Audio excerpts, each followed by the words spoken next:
মানুষের পর এবার লাগবে গরুরও জন্মসনদ। পশ্চিমবঙ্গে নতুন বিতর্কের জন্ম দিলেন এক বিজেপি বিধায়ক। তার দাবি, গরু বিক্রি ঠেকাতে গরুর জন্মসনদ বা বার্থ সার্টিফিকেট চেয়ে তার করা এক মন্তব্য ঘিরে ইতিমধ্যে পশ্চিমবঙ্গ রাজ্য রাজনীতিতে হাসির রোল ও তুমুল চর্চা শুরু হয়েছে।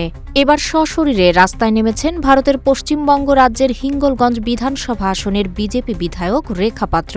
উত্তর ২৪ পরগনার হিঙ্গলগঞ্জের দুলদুলি ফেরিঘাট এবং লেবুখালী এলাকায় একটি গরু বোঝাই ট্রাক আটকে তুমুল শোরগোল ফেলে দিয়েছেন পশ্চিমবঙ্গ রাজ্যের হিঙ্গলগঞ্জ বিধানসভা আসনের বিজেপি বিধায়ক রেখা পাত্র।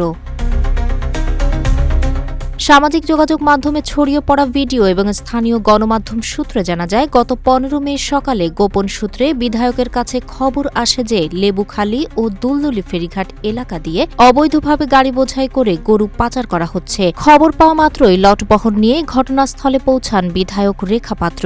গরু বোঝাই ট্রাকটি আটকে ফেলেন তিনি। গাড়ি আটকানোর পর সাংবাদিকদের মুখোমুখি হয়ে বিধায়ক রেখা পাত্র বলেন, আমাদের সরকার থেকে একটা গাইডলাইন বেঁধে দেওয়া হয়েছে, ১৪ বছরের নিচে কোনো গরুকে কাটা যাবে না। কেউ যদি বেআইনিভাবে গরু নিয়ে যায় সেই মুহূর্তে তাকে ধরতে হবে এবং তাদের কাছে গরুর বার্থ সার্টিফিকেট চেক করতে হবে।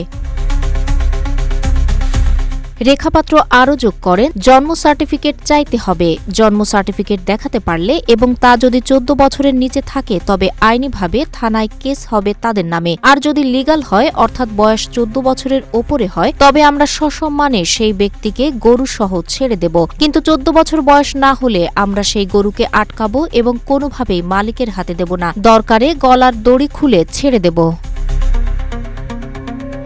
খবর পেয়ে দ্রুত ঘটনাস্থলে এসে পৌঁছায় হিঙ্গলগঞ্জ থানার পুলিশ বাহিনী। পুলিশ আপাতত গাড়িটির বৈধ লাইসেন্স ও অন্য কাগজপত্র রয়েছে কিনা এবং গরুগুলোকে ঠিক কোথায় নিয়ে যাওয়া হচ্ছিল তা খতিয়ে দেখতে তদন্ত শুরু করেছে। তবে গরুর বয়স যাচাইয়ের জন্য বার্থ সার্টিফিকেট দেখতে চাওয়ার অভিনব এই ঘটনা নিয়ে নেটপাড়ায় ইতিমধ্যে সমালোচনার বন্যা বয়ে যাচ্ছে।